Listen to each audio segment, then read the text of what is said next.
ඒ බලයට අපි කියන උඩුකුරු තෙරපුම් බලය කියලා. ඔන්න දැන් හතරක් හරි. හරිද? උඩුකුරු තෙරපුමක් ගැන කිව්වා, ආතති බල කියලා කිව්වා, සම්පීඩන බල කියලා කිව්වා, ගුරුත්වාකර්ෂණ බල කියලා කිව්වා. ඔය මොක කිව්වත් මේ මෙයාගේ නංගිල මල්ලිල තමයි ඒ ඉන්නේ. බලය කියන එකේ පොඩි පොඩි අය. බලය තමයි ලොකු එක්කිනා වාසයම. ඒ බලය කියන එක යටතේ ඉන්න අනිත් අය තමයි ඔය කතා කරන්නේ. ඔය හතර දෙනා ඉන්නවා, තව අය ඉන්නවා. ඔය ඕන එක්කෙනෙක් මනින්නේ බලය අපි මෙන්නේ නිව්ටන්නේ. ඒතර බලය මැනපු ඒකකයෙන්ම තමයි ඔය අය මනින්නේ. හරිද? හරි. එහෙනම් මේකෙම අනිත් එක බලමු. අපිට ඕන එකනේ දැන් අපි බලන්නේ ගුරුත්වාකර්ෂණය මගින් ඇති කරන බලයට. ඕකටත් කෙටි පදයක් තියෙනවා. ගුරුත්වාකර්ෂණය මගින් ඇති කරන බලයට කෙටි පදයක් තියෙනවා. මොකක්ද ඒ? බර.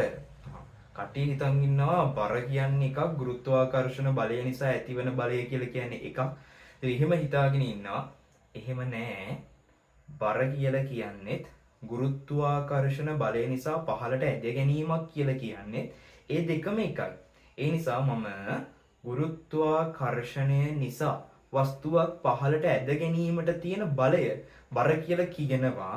ඒ හේතුවෙන් මම බලයේ එක ආකාරයක් වෙන බර කියන පදය දානවා. ඔන්න එහෙනම් බලයම තමයි බල එක ආකාරයක්. ඒක මොකද්ද? ඔන්න බර. හරිනේ? හරි. දැන් බර කියන එක දැම්ම කියලා අදාළ වස්තුවේ ස්කන්ධය වෙනස් වෙනවද ළමයි? ඒතර එහෙම වෙන්නේ නැහැ. අදාළ වස්තුවේ තියෙන ස්කන්ධයම තමයි. එහෙනම් ස්කන්ධය දානවා. හරිද? හරි. ස්කන්ධය දැම්මා. දැන් මේක වස්තුවේ තරණයනේ. ග්‍රහලෝකය ගත්තම ඒ ග්‍රහලෝකෙට උඩ ඉඳන් වස්තුවක් වැටෙද්දිත් ඒ වස්තුව බිමට වැටෙනකොට වස්තුව සතුව ඇති වෙනවා ත්වරණයක්. ඒ ඇති වෙනවනේ. යාගේ එන්න වේගය වැඩි වෙනවා. ප්‍රවේගය එන්න වැඩි වෙනවා. ප්‍රවේගය වෙනස් වෙනවා. ප්‍රවේගය වෙනස් වෙද්දී එහෙනම් එයා මත මොකක් වෙන්න ඕනද? ත්වරණයක් ඇති වෙන්න ඕන.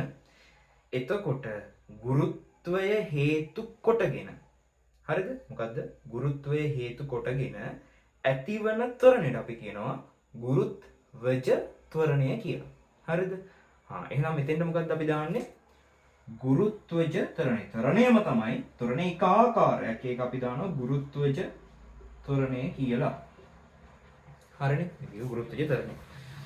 ඔගේ කතාව මෙහෙමයි. ගුරුත්වජ ත්වරණය ඔයා දන්නවා. අගයක්. ඒ අගය මොකද්ද? 10.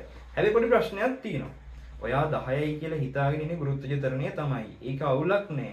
හැබැයි ඒ 10 පාවිච්චි කරන්න පුළුවන් අපිට පෘථුවිය ඇතුළේදී විතරයි. හරිද? අපි හිතමුකෝ මෙතන ස්කන්ධය ඇවිල්ලා 2යි කියලා. 2යි නම් ගුරුත්වජ ත්වරණය 10යි. එහෙනම් බර කීයද? 2 වැඩි කිරීම 10 20යි. හරිද? තව එකක් තියෙනවා. ස්කන්ධය 3යි. ස්කන්ධය 3 නම් 10න් වැඩි කරා බර කීයද? 30යි. හරිද? ඒ ඕන එකක් අපිට ස්කන්ධයක් දුන්නම ඒ ස්කන්ධය 10න් ගුණ කරලා අපිට බර ගන්න පුළුවන්. හරිද? ස්කන්ධය 10 නම් බර 100යි. ස්කන්ධය 3 නම් බර 30යි. ස්කන්ධය 20 නම් බර 200යි. ස්කන්ධය 500 නම් බර 5000යි නිව්ටන්. හරිද? ඔය විදිහට ඕන එකක් 10න් ගුණ කරලා ගන්න පුළුවන්. හැබැයි ඒ බර වළංගු වෙන්නේ කොහේටද විතරද? පෘථුවිය සීමාවට විතරයි. ඒතර ඒ වස්තුවම වාගෙන මම කියලා මේ මම ඉන්නවා. මගේ බර පෘථුවියේදී එක අගයක්, හඳේදී එක අගයක්, අඟහරුවලදී තව අගයක්, තව කොහෙදී හරි තව අගයක්. ඒකට හේතුව මොකද්ද? මෙන්න මේ ගුරුත්වජ ත්වරණය කියන සාධකය එක එක ග්‍රහලෝකවලට තියෙන එක එක අගයක්. දැන් මෙහෙට 10, හඳට තියෙන්නේ වෙන එකක්, අඟහරුවලට තියෙන්නේ වෙන එකක් එහෙම. හරි? එතකොට මෙතෙන්ට ආපු එක 10න් වැඩි කර එකනේ කරේ. අපි හිතමුකෝ දැන් ඔන්න පෘථුවිය මාරු වෙලා අඟහරු වුණා කියලා. අඟහරු වුණා නම් මෙතන 10න් ගුණ කරලා බෑ. ඒතර එතන ඉදෙන අගයෙන් අපි ගුණ කරනවා. ඒතර හඳ දුන්නාන් පස්සේ අයියේ හඳේ අගයෙන් ගුණ කරන්න ඕන. ඉතින් ඕක තමයි කතන්දරේ. හරිද? හරි. හරි. දැන් බලමු ප්‍රශ්නේ.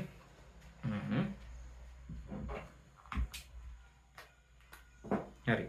ප්‍රශ්නේ බලන්න. ඔන්න දැන් තමයි ප්‍රශ්නට යන්න පුළුවන්.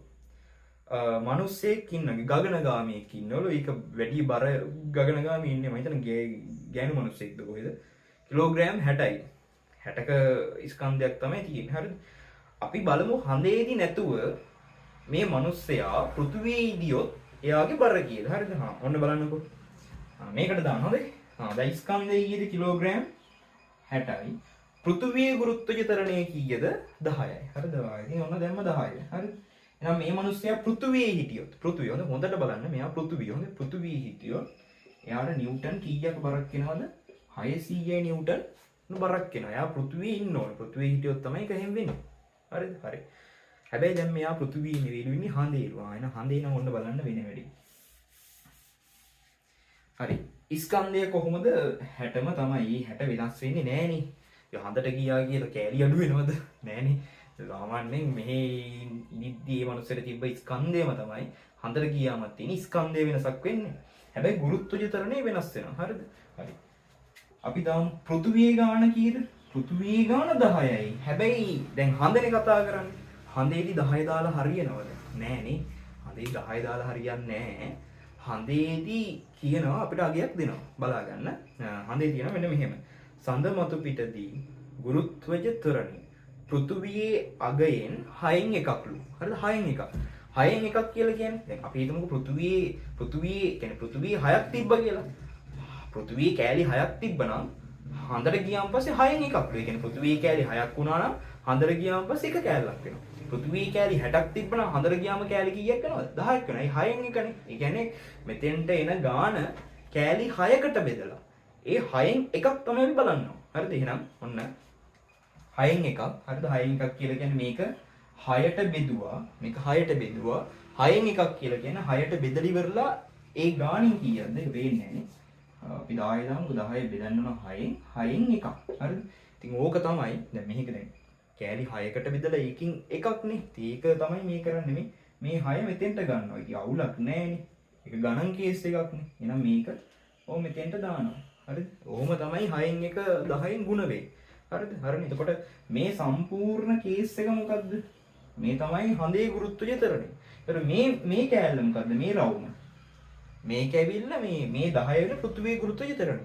පෘථුවියේ ගුරුත්වජ තරණය වගේ 6න් එකක් අපි කතා කරන නිසා තමයි 10 අපි 6න් එකෙන් ගුණ කරේ. හරිනේ? හරි.